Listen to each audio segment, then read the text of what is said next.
All right, this is Tommy Smith with Rattle and Hum Sports.com. We are here for week 5 of our Big 12 content cast with Big 12 insider Kevin Lonnquist. Thanks for joining us again, Kevin. My pleasure, Tommy. We're coming out to you again from Boomer Jacks out in Arlington. We want to say thanks to Boomer Jacks for having us out again to do our content cast for the Big 12. Kevin, let's start off. Last week you picked out a couple of games, Kansas State and OU and West Virginia and Maryland. Let's look at those two games. What did you make of those two games? Of course, KSU getting a big upset over OU.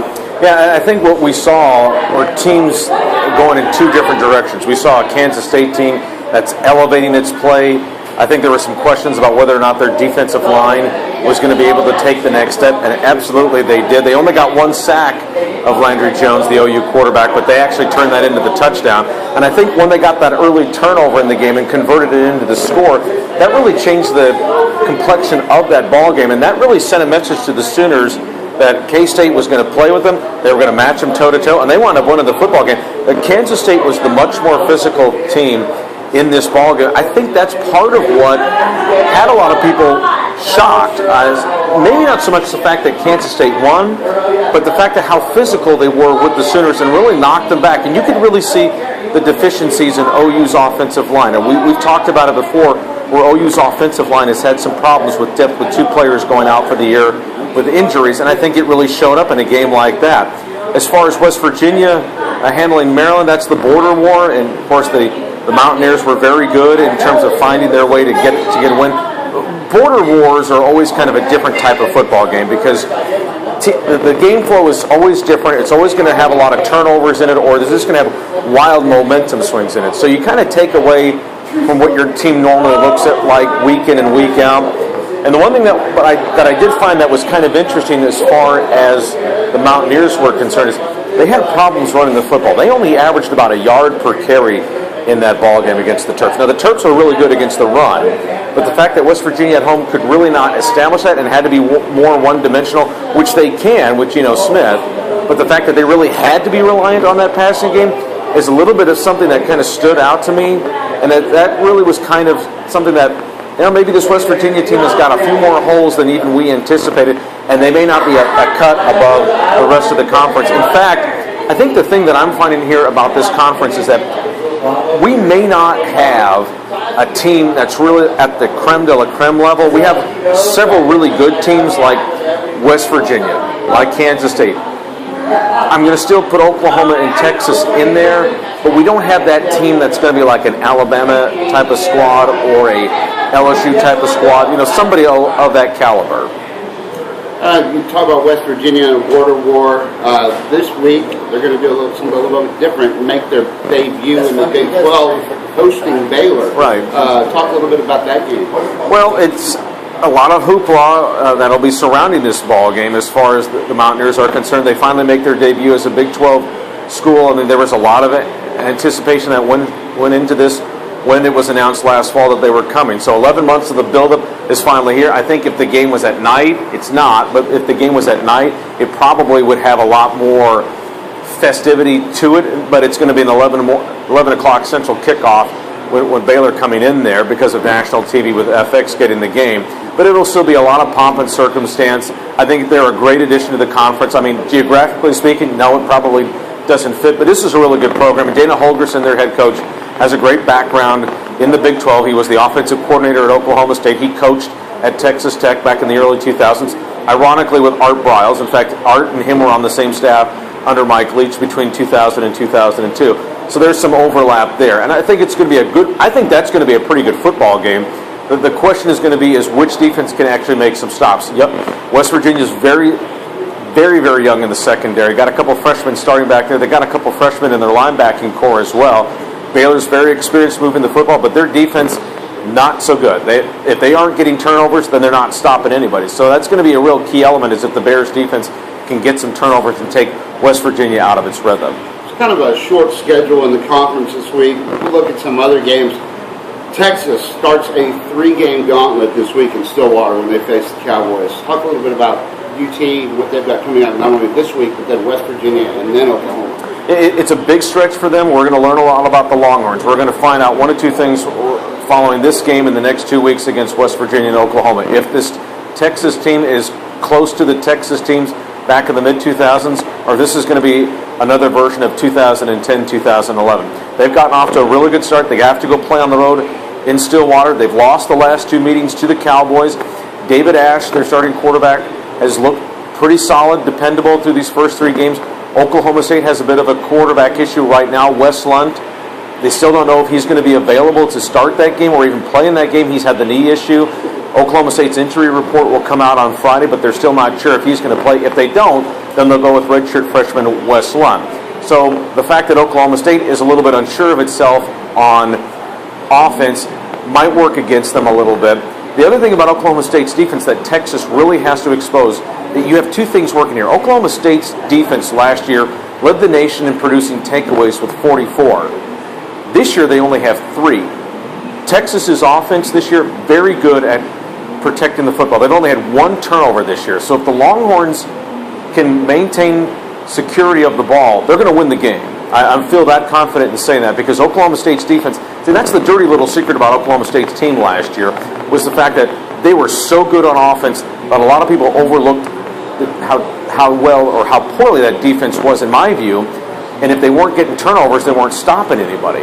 And so I think that's going to be really key there as far as Texas is concerned. If Texas can find a way to win in Stillwater, and they'll win that game, like I said, because of the turnover situation, then we'll find out the next week when they get West Virginia at home, and then when they come back to Dallas to play OU in the Cotton Bowl. The other straight-up conference game would be Texas Tech and Iowa State. We see how to steal Jansen and Iowa State. What do you make of that game? You know, if you asked me what game I'm most intrigued with this weekend, I would say that one.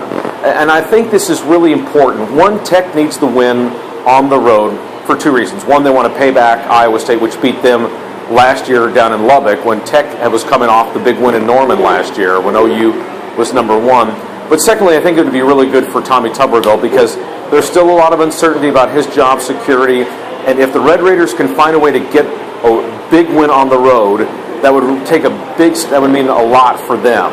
Iowa State, on the other hand, I like the way Steele Jansen is playing. There were a lot of questions about their quarterbacking situation coming into this season, but Steele has just maintained his composure. He's made some bad throws every now and then, but he's kept the offense churning. He's made plays when he's needed to. He's kind of just your game manager. He's not going to win the game for Paul Rhodes, but what he isn't doing is losing ball games. And he found a way to win at Iowa, which tells me a lot, too. When you win on the road and your rival's building, that's a big start. And if Iowa State can win that game, then that puts them in a good position, too. The winner of this game, though, Tommy, is going to really take a big step forward toward bowl eligibility, of course, because both teams are entering this game at 3-0. And then I guess the last game of the conference will be TCU taking on SMU in the Iron Skillet, the DFW duel. A lot of reaction after last year's result in this game by Coach Gary Patterson at TCU when TCU took a loss in overtime. This year things a little different, though, for these 2 schools. What do you make of this game? Well, TCU is clearly the more talented team. They just there's a light years difference between what they're able to do with their athletes and what SMU is doing with its athletes. I think SMU's biggest problem is the fact that when the Mustangs are not a very well-conditioned team, they don't have a lot of depth, and so in their games against Baylor and Texas A&M this year, they could not get to the second half of those ball games and remain competitive in there, and I think that's where the difference is. TCU, as I mentioned, a pretty young football team. They'll make a lot of silly mistakes, which will probably drive a coaching staff, any coaching staff, crazy, and that's what Gary Patterson and his staff are going to have to live with since they're playing 15 freshmen.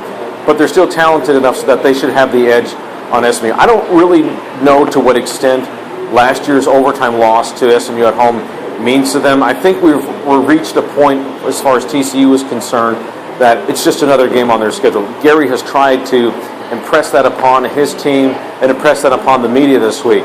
Sure, there's still some of the vibe there between the 2 schools, but I just don't get the sense that it's the way it used to be, and it may not be that way anymore. I think TCU will probably be a 4-touchdown winner in this game just because their talent will rule out and win the game. The only thing that they have to be careful of, really the 2 things they have to be careful about, is one, Casey Paul Hall, their quarterback, making the bad decision, which he made last week against Virginia but got away with because Virginia's offense wasn't very good anyway.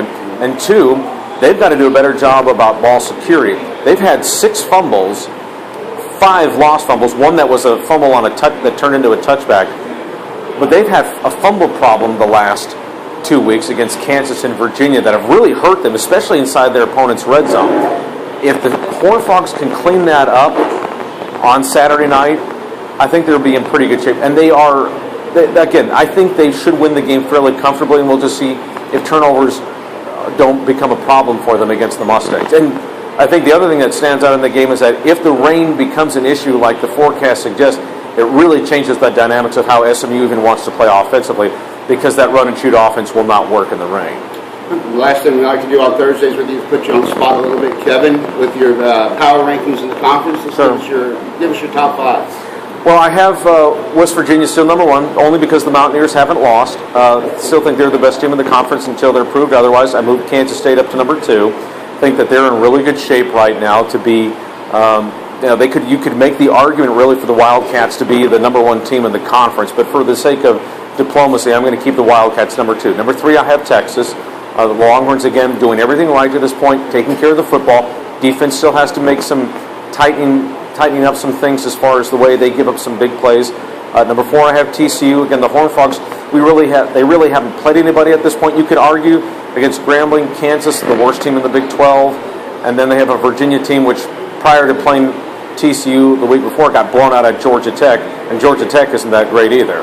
And then number 5, I have Baylor. The Bears got a big win at Louisiana Monroe last week, as scary as that game was, but the Bears have taken care of their business against the teams that they're supposed to beat, and they're also ranked going into this game against West Virginia. So those are your 5 teams. And if you're wondering about Oklahoma, I dropped them to 6. I just have some real concerns about the Sooners right now in terms of a toughness standpoint, and really if Landry Jones can rebound. He's looked very marginal in these first few ball games, and he's going to have to really pick this up, because if OU loses one more game, they're out of the conference race, and they still have to play Texas, West Virginia, and TCU. So it's not going to be easy for the Sooners the rest of the way.